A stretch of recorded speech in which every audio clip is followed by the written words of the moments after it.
Magandang araw sa inyong lahat at welcome sa aking channel.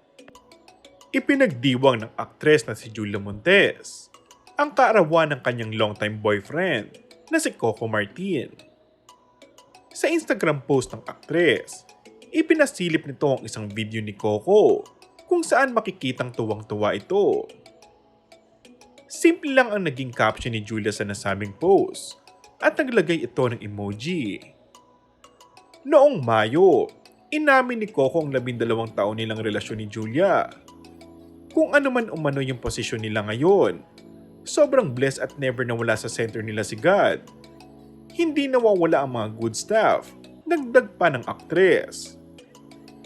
Samantala, kamakailan lang ay umaapaw sa galak ang puso ni Julia Montes sa tagumpay ng pelikulang pinagbibidahan nila ni Alden, ang 5 breakups in a romance. Kaya naman idinaan niya sa kanyang post ang pasasalamat sa lahat ng mga tumangkilik o nanood sa mga sinihan ng kanyang pelikula. To date at base, tumabo na sa 50 milyong piso ang nakuha ng pelikula.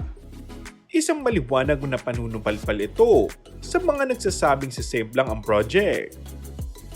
Sabi sa screenshot ng official statement ng gross sale ng movie, naibalik na ang ibigan at luwaan sa mga sinihan. 5 breakups in a romance has reached over 50 million. Taos-pusong pasasalamat. And that's all for our today's video. Kung bago ka lang sa aking channel ay mag-subscribe at pindutin na rin ang notification bell. Maraming salamat!